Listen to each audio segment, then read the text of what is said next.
Hi there and welcome to Code Framer. In this training module, I am going to explain about Docker containers. So we will discuss what are Docker containers, how they can be used, what is the difference between a virtual machine and container-based solution.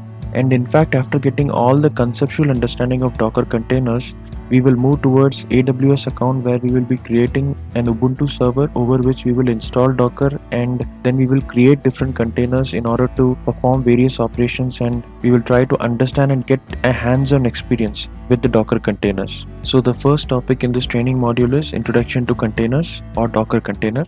So before understanding about what are containers, I think it is even more important to understand about why are containers required. What are the advantages of using container-based software solution? So the first problem that a container-based solution solves is the CI/CD, which is known as continuous integration and continuous deployment. So in any software solution today, we have test environments and also we have the production environment. And in fact, as an intermediate environment, we also have pre-production environments. So whenever we make any software changes or we create a new feature in the test environment and it works absolutely fine in the test environment, it is very important for us to ensure that the software application we are moving from the test environment to the production environment or any other environment does not break, or the code base which was working in the test environment must not break in any other environment, for example a production environment. So in order to ensure the seamless delivery of the software package or the application from the test environment to other environments, container based solutions are used. Now the question is, how is this happening?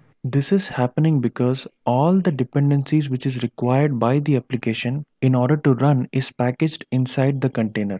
Now what do I mean by dependencies? So an application may require different binary files, library files, configuration files, application specific files.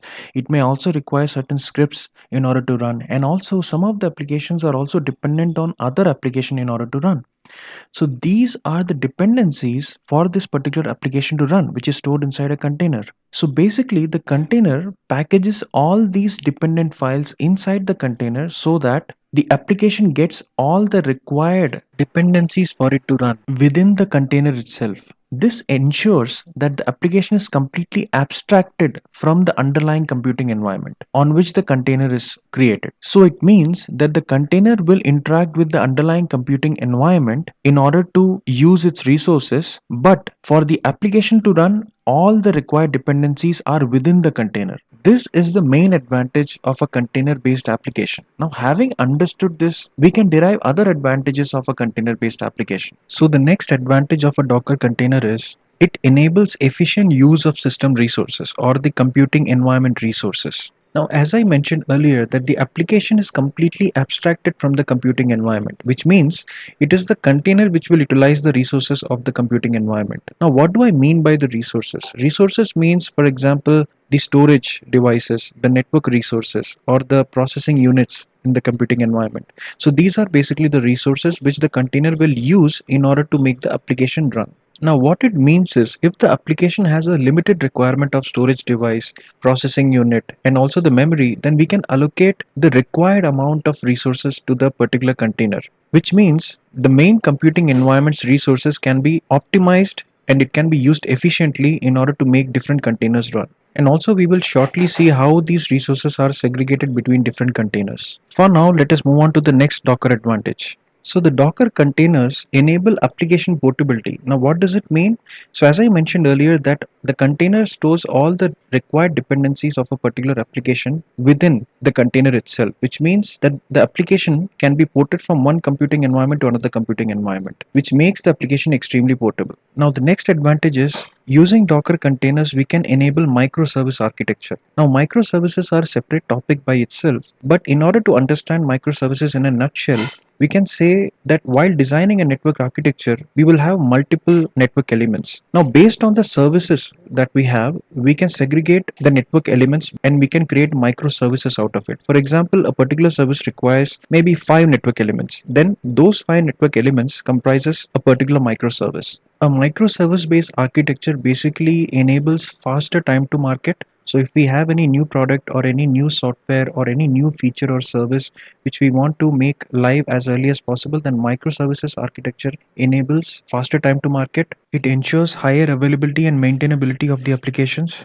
and it also improves the fault isolation, which helps in troubleshooting.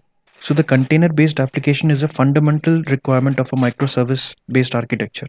So the last advantage that I'm going to talk about Docker containers is that it enables faster software delivery cycles. Now what it means is the Docker containers make it very easy to put the new versions of software with new business features into the production environment quickly. So if we create a new version of software, or if we make any modification in the software, or if we have created any new service which we want to make live into the production environment, then using the Docker containers we can make it happen very quickly. And also faster software delivery lifecycle becomes very important in today's dynamic software market. So when it comes to the Docker containers, it helps the application to easily scale in order to support growing traffic. And also, since Docker containers allows easier production deployment, it gives us the flexibility to make frequent modifications into the application in order to adapt to new customer requirements. Now, these were some of the advantages of using Docker containers.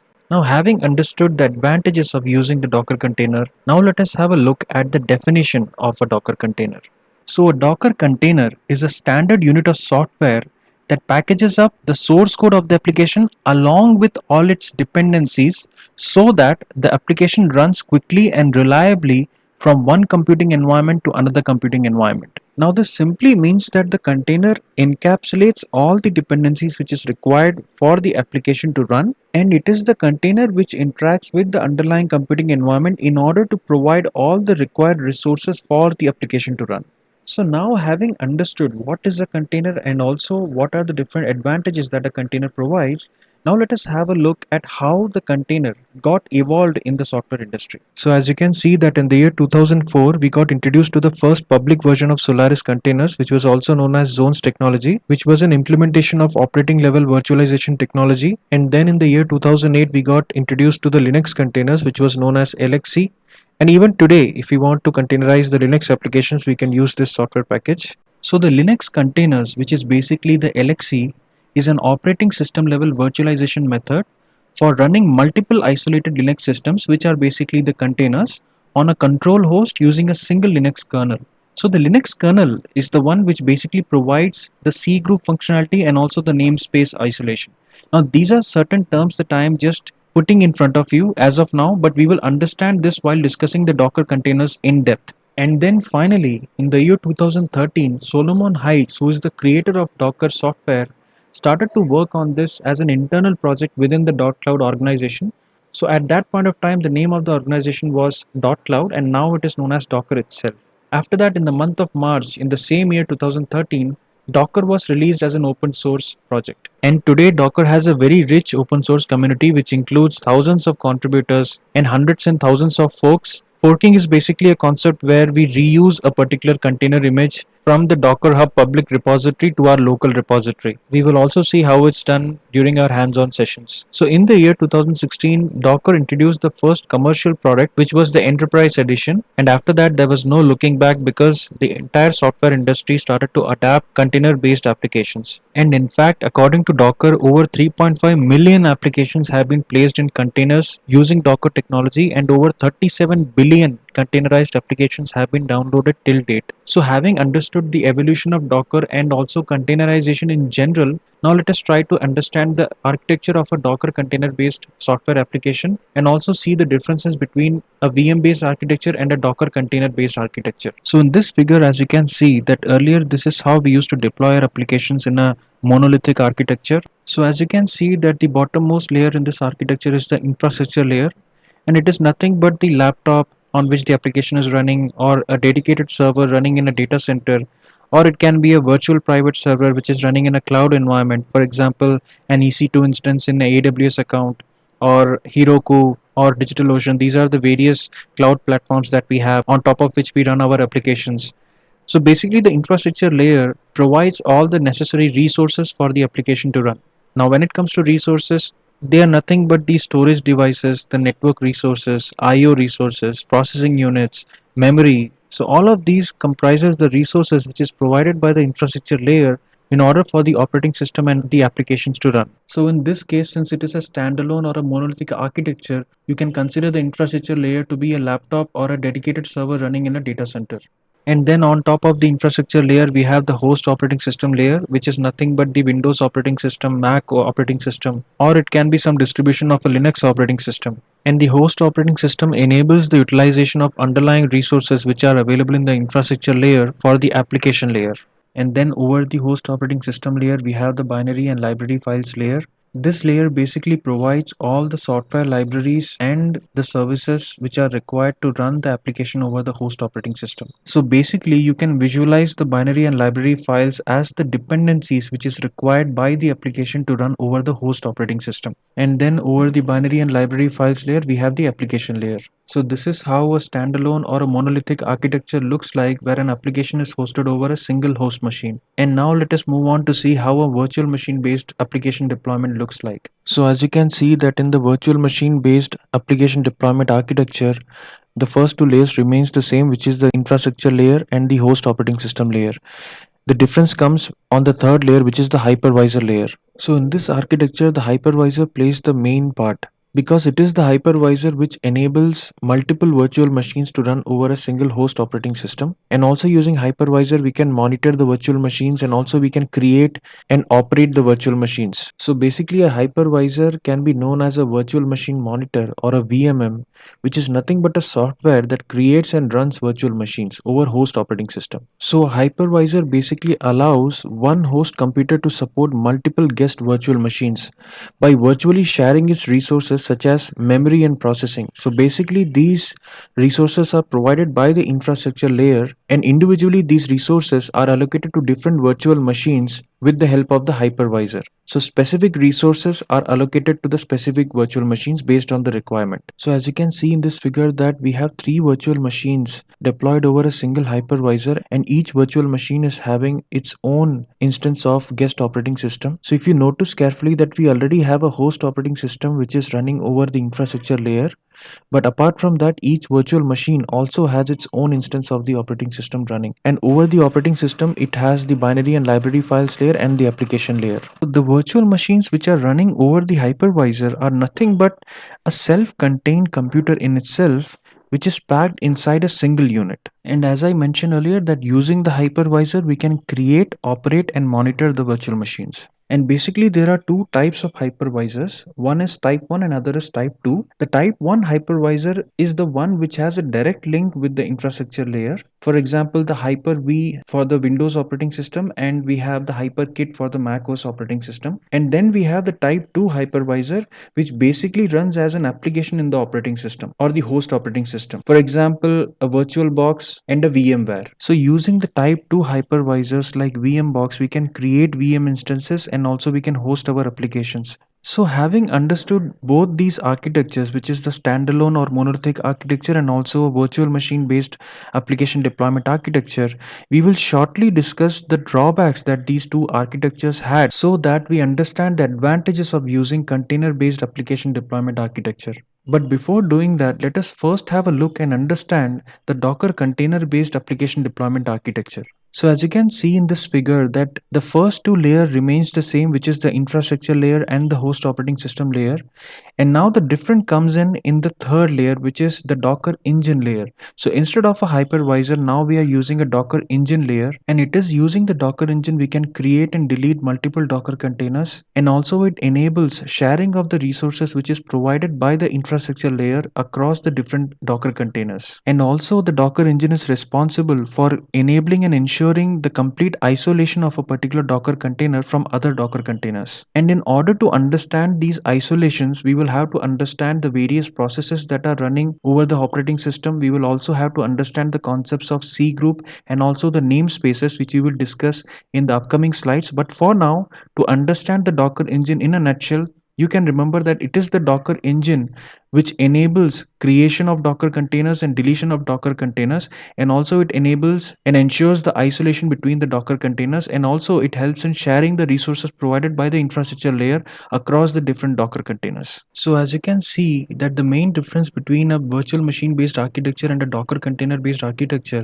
is that the Docker containers does not have its own instance of the guest operating system, which means that each container is relying upon the host operating system which is provided by the the underlying computing environment or the infrastructure layer. So I will explain about Docker Engine and its architecture and also how it works in a separate slide. But for now, let us try to understand what is the drawback that a standalone and a monolithic architecture has, and also the virtual machine based architecture has, so that we understand the advantages of using a Docker container based architecture. So for example, in a standard or a monolithic architecture, if we have our binary files and library files supporting the application A, then basically these binaries and library files will become the dependencies which is required for the application A to run over the host operating system. But for example, if we want to host few more applications in this architecture, for example application B and C, in that case we will have to make necessary tweaks or modifications in the binaries and library files so that it supports running application B and C as well. But this is not a good approach because, as I mentioned earlier, that binaries and library files are already a dependent files required for the application A to run.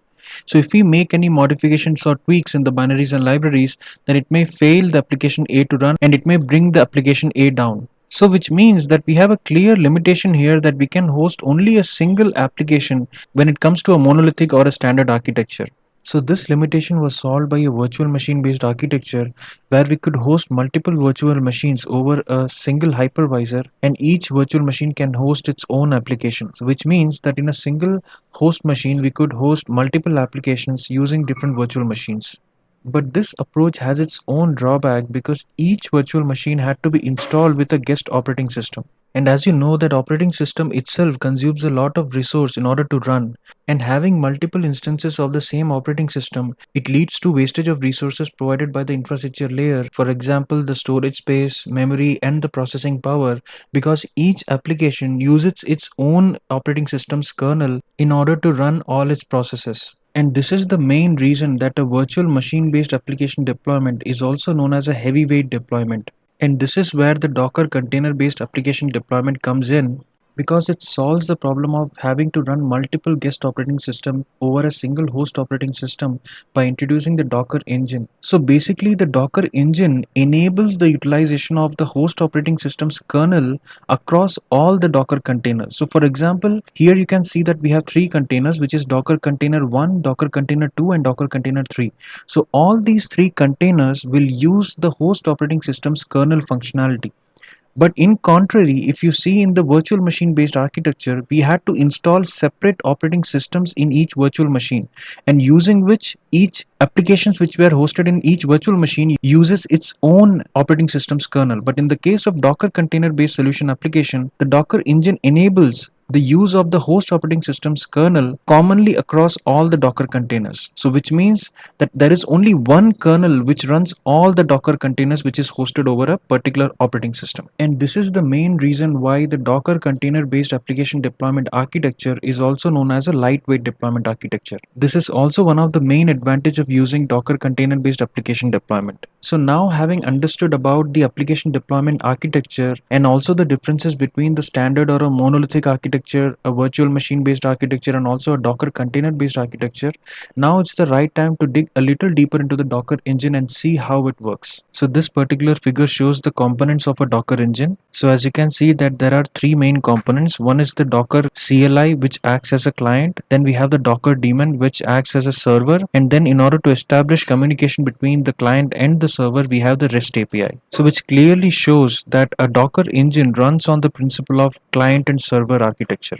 where the client sends instructions to the Docker daemon and the Docker daemon performs various operations and then it responds back to the Docker client. So which means that using the CLI or a Docker CLI, a user can execute various Docker commands and the Docker commands will then get converted into a REST API instruction towards the Docker daemon, and then the Docker daemon will perform the requested operation and then it will respond back to the Docker CLI using the REST API. So this is how a user using the Docker CLI can manage all the Docker objects by communicating with the Docker daemon using the REST API. So the Docker objects are nothing but the images, the containers, volumes and networks which can be created and managed using the Docker CLI. Now let us try to understand these Docker objects one by one. So a Docker image is nothing but a read-only template with certain instructions to create Docker containers. So the Docker images can be pulled from a Docker hub, maybe from a public registry or a private registry, and it can be used to create various containers. So all the instructions in a Docker image is written in a Docker file, and after pulling a particular Docker image, if we make any modifications in the Docker file and rebuild the Docker image, then it will create a new customized image. So a Docker image is simply a read-only template which is written in a Docker file which holds the instruction to create various containers. So if we execute a particular image, then it will create the corresponding container, and we will see and explore this during our hands-on sessions. So the next object is the Docker containers. So as I mentioned earlier, that once you run a Docker image, it basically creates a Docker container, and all the applications and their environment run inside the container. So as I mentioned earlier, that the container basically encapsulates all the dependencies along with the application inside the container itself, and the containers can be created by running Docker images, and we can perform various operations on a container using the Docker API or CLI, for example, to start a container, to stop it, to delete a container, and also we can run a particular container using the Docker run command. So a container has its own life cycle, and using the Docker CLI we can manage the complete life cycle of a particular container. So now let us move to the next Docker object, which is the volumes. So all the persisting data generated by Docker and used by the Docker containers are stored in volumes, and the volumes can be completely managed by the Docker CLI or the Docker API. So we have certain commands in the Docker using which we can create the volumes, and also we can manage the volumes. Now there is an advantage of using volumes to store persisting data. So if you store the persisting data inside the container's writable layer, then it will always depend upon the life cycle of the container, because if you delete the container, then along with the container all the persisting data may also get lost. But if we store our persisting data inside a volume, then the volume exists outside the life cycle of the container. So which means that if you delete a container or stop a container, it will have no impact on the persisting data which is stored externally in a separate volume. And the last Docker object that we are going to understand about is Docker networks. So Docker networking is nothing but a passage through which all the isolated containers can communicate with each other. So basically using the Docker networks we can establish communication and interaction between different containers. There are 5 different network drivers using which we can create our Docker network based on our requirement, but we will discuss all of them during our hands-on sessions. So now, having understood about the components of a Docker engine, let us have a broader look at the Docker architecture and see what are the different components it comprises of. So as you can see, there are 3 main components of the Docker architecture. One is the client, where we execute all the Docker related commands towards the Docker daemon, and then we have the Docker host where the Docker daemon is running, and inside which we have the Docker images and the containers running. And then finally we have the Docker registry. Now let us try to understand all these components one by one. So let us start with the Docker client. So using a Docker client, the Docker users can interact with the Docker daemon. So whenever a Docker command is executed or when a command runs, the Docker client sends them to the Docker daemon, which means that it sends the instruction towards the Docker daemon, and it uses the REST API in order to send the instruction. After receiving the instruction, the Docker daemon executes the command and performs the requested operation, and then it responds back to the Docker CLI using the REST API. So a Docker client is nothing but a Docker CLI using which a user can communicate with the Docker daemon. And also a single Docker client can communicate with multiple Docker daemons. Now the Docker daemons resides inside the Docker host. So what is a Docker host? So you can consider a Docker host to be a physical computer system or a virtual machine. So for example, this can be your laptop, a dedicated server, or a virtual machine in your data center, or it can be a computing resource provided by the cloud provider. And there are some examples that I gave about cloud provider like AWS, you have Heroku, DigitalOcean, and all such platforms. And the Docker daemon is nothing but the component inside the Docker host which does the work of building and running the containers. So it is the Docker daemon which is responsible in order to create containers and manage containers and also run the containers inside the Docker host. And also we have all the Docker images stored inside the Docker host. And finally we have the Docker registry. So a Docker registry is nothing but a location where the Docker images can be stored. So it can be a public Docker registry or a private Docker registry. So a public Docker registry is nothing but a registry which is accessible for everyone, which means that if you push a particular Docker image into the public registry, then it will be accessible for anyone to pull that particular image. And then we have the private registries, which is accessible only for a single individual or a single organization. So for example, if you don't want anyone to access your container images, in that case you can create a private registry and then you can store your images in that private registry, because in a private registry the access to the images are allowed only for the account for which the private registry has been created. So the Docker Hub acts like a public registry itself. So for example, if you create an account in Docker Hub, then automatically you will have your own public registry, and in this public registry you will have access to all the images which are uploaded or pushed by other users to the public registry. So you can pull any of the images based on your requirement from the public registry. And if you want a private registry which only you want to own, then you can create a private registry in the Docker Hub and only you will have access to that private registry. So you can push any image to that private registry and also you can pull from that private registry. No one else will have the access to that particular private registry which you have created. So you can create a private registry not only in the Docker Hub, but you can also create a private registry in a separate dedicated server in your own data center, which will ensure even more safety to your Docker images and your proprietary applications. So by default, a particular Docker daemon will always point to the public registry which is available in the Docker Hub.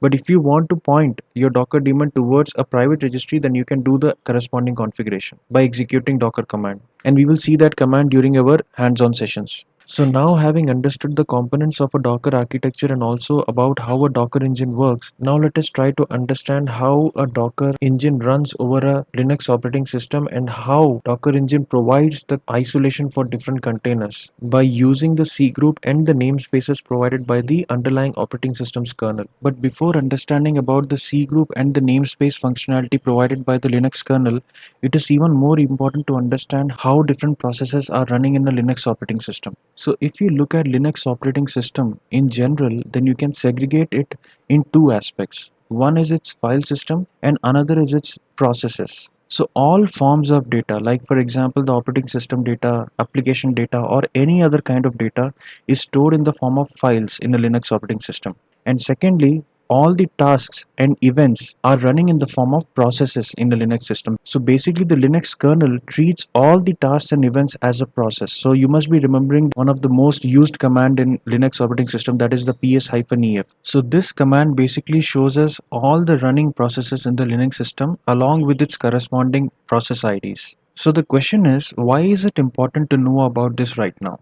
So as you would have noticed that all the tasks and operations which are getting executed in a Linux system is recognized as a process ID for the Linux kernel. Similarly, when a Docker is installed and run over the Linux operating system, it is simply another process for the Linux operating system. So which means that when Docker is installed in the Linux operating system, it will be nothing more or less than a process for the Linux kernel. And then if we create any new containers using the Docker, it will become the sub-processes of the main Docker process. And the Docker process, the main software package, when we install it in our Linux system, it is nothing but the Docker daemon server, which is running as a process in the Linux operating system. And then using the Docker daemon, when we create various containers, they become the sub-processes of the main Docker daemon process. And once we create all the containers and then if we run our application inside the container, then those applications will become the sub-processes of the container main process. So as you can see here that there is a hierarchy of processes. So first process that you could consider as the parent process is nothing but the Docker daemon server process. Then we have all the child processes which are nothing but the container processes. So you can call those child processes as the sub process of the main process. And then if we have any application running or any processes running within the container, then it will become the sub process of the container process. So this is how the Linux operating system or the Linux kernel segregates all the processes so that required isolations are created within the main Docker server or the main Docker daemon server process. So having understood about the segregation of various processes when Docker is installed over a Linux operating system, now let us try to understand how the resources and mainly the CPU resources and memory as well as the processing resources are segregated between all these processes. So by now you would have understood that the main Docker daemon server is the parent process, and then we have all the containers which are running as the sub process of the parent process, and then the applications which are available inside the container are the child process of the container processes. So now the question is how the resources which is provided by the underlying infrastructure layer is getting segregated across all these processes, or in other words, all these containers. So in order to understand this, we need to understand about the C group functionality, which is nothing but the control group functionality.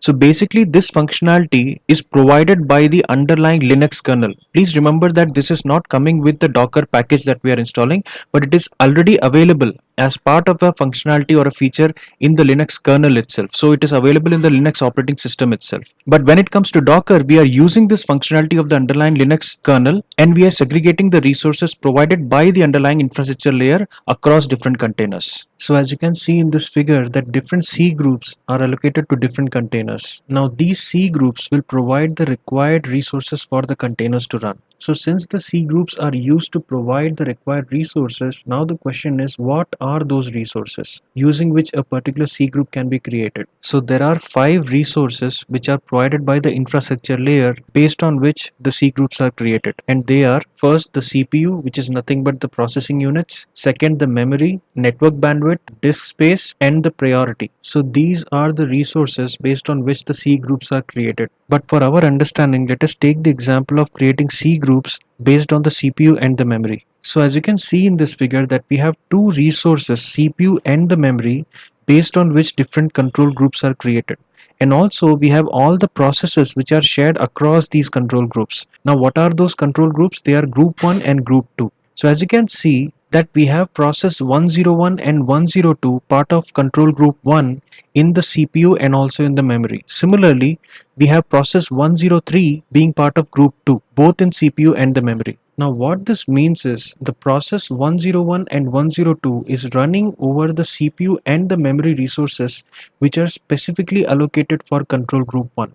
So for example, if there is 500 MB of memory allocated in control group 1, then process 101 and process 102 will have to share that 500 MB in order for them to run. And that is because that is the amount of memory which has been specifically allocated for control group 1. So all the processes that are running within the control group 1 will have to utilize the amount of resources which has been allocated for that particular control group. And we can also have some processes which are not part of any C group. For example, in this case we have process 104 which is not part of C group 1 and C group 2, and such processes usually get allocated to the root C group. So if you have a question in your mind that whenever we create a new container, should we always map it to a particular C group, the answer is both yes and no. So if you want to design your resource utilization optimally by assigning specific amount of resources to the specific container, then in that case you can always create a C group and then create containers over that C group. But if you don't want to do that, then you can simply create a container and it will automatically get mapped to the root C group. And also the C groups follow the hierarchical group structure where the resources utilized by different processes are basically charged from the parent C group. So for example, process 101 and 102 is running in C group 1. So the amount of resources which is allocated for C group 1 will be utilized by process 101 and 102 in order to run. So for example, the root C group of the Linux system has 100% CPU resource. Then in that case, if it allocates 40% of the CPU to the group 1, then process 101 and process 102 can utilize that 40% of CPU only. And this is how all the processes utilize the resources or charge the resources from the parent group quota. So now having understood about what is a C group and also using C group how we are able to segregate the resources provided by the infrastructure layer across different processes which are nothing but the Docker container processes. Now let us take a step further to understand how different containers are isolated from each other. And in order to understand this isolation, we need to understand the namespaces. So if you remember that in the previous slides, we understood about various application deployment architectures. For example, monolithic or standard architecture, the VM based architecture, and also the Docker container based architecture. And in the case of Docker container based architecture, we saw that how different containers were using the same operating system's kernel which was provided by the host machine. And since multiple containers are running over a single operating system, it becomes imperative to provide necessary namespace segregation between these containers so that one container can be isolated from another container. So the Docker makes use of the Linux kernel namespaces to provide the isolated workspace which are nothing but the containers. So containers are nothing but isolated workspace, and how they are isolated, it is because every single container has its own namespace. So whenever you create a container, the Docker creates a set of namespaces for that particular container so that the created container can be accessed using the allocated namespace. So these namespaces provide a layer of isolation, and there are 5 different namespaces using which the Docker engine creates the containers. So the first namespace is the PID namespace. So using a PID namespace, all the processes which are running across different containers are isolated from each other. So when a container is created, then a unique PID namespace is created for that particular container so that all the processes that are running inside the container can be accessed or identified only using the PID namespace which belongs to that particular container. The next namespace is the network namespace, which are basically used to create the required isolation between network interfaces of different containers. Now what it means is that the underlying Linux system will provide a common logical network interface. Now this network interface has to be isolated across different containers. So when a container is created, a unique network namespace is created so that all the network interfaces which belongs to that specific container will be identified by the network namespace created for that container. The next namespace is the IPC namespace, which is nothing but the inter-process communication namespace. So to establish communication between different containers and also between container and the host machine, inter-process communication is required. So necessary isolation has to be enabled in IPC level as well. So when a container is created, a specific IPC namespace is also created along with the container so that the inter-container communication and also the communication between container and the host machine can be uniquely identified for each container. So the next namespace is the mount namespace. So when a container is created, a separate mount namespace is also created along with that container, and using the mount namespace, a container can have its own set of mounted file system and also its own root directories, which means that processes which are running in one mount namespace cannot see the mounted file system of another mount namespace. And this is how the file systems are uniquely identified or used across different containers. And through the mount namespace, each isolated process can have its own root with completely different view of the file structure. The next namespace is the UTS namespace. So UTS basically stands for Unix Time Sharing System, which isolates the system identifiers like for example the node name and the host name. So basically UTS namespace allows to have different host names for each specific container. So for example, if we have 5 containers running in a single Docker engine, then each container can have its unique host name, and this is enabled by the UTS namespace which is created for each container separately. So now the last and the final namespace is the user namespace. So the user namespace feature, which is available in the kernel of the Linux operating system, basically allows the users inside one namespace to be completely isolated from the users of another namespace. For example, if we have 2 containers running over our Docker engine, which is container 1 and container 2. In that case, container 1 will have its own user namespace and container 2 will also have its own user namespace. So any user which is created inside container 1 will be completely isolated from all the users which is created in container 2. And also the privilege which is given to a particular user in container 1 will have no impact on the privilege of the same user in container 2. So for example, if user A has a privilege of root in container 1, then it is highly possible that the same user A will not have the root access in container B. And this is mainly happening because each and every user and also the user group is identified by a unique UID and GID in a particular container. So these were the 6 namespaces using which the Docker engine is able to create the required isolation between different containers. So now, having understood all the conceptual part of Docker, where we understood about advantages of Docker, evolution of Docker, deployment architecture, like for example the monolithic architecture, the VM based architecture, the Docker container based architecture, then we looked at all the components which is available inside a Docker engine. We also saw the Docker architecture, where we understood about the Docker client, Docker host, and also the Docker registry. And then finally we understood about the various processes which are running in a Linux system and how those processes resources are segregated across different containers.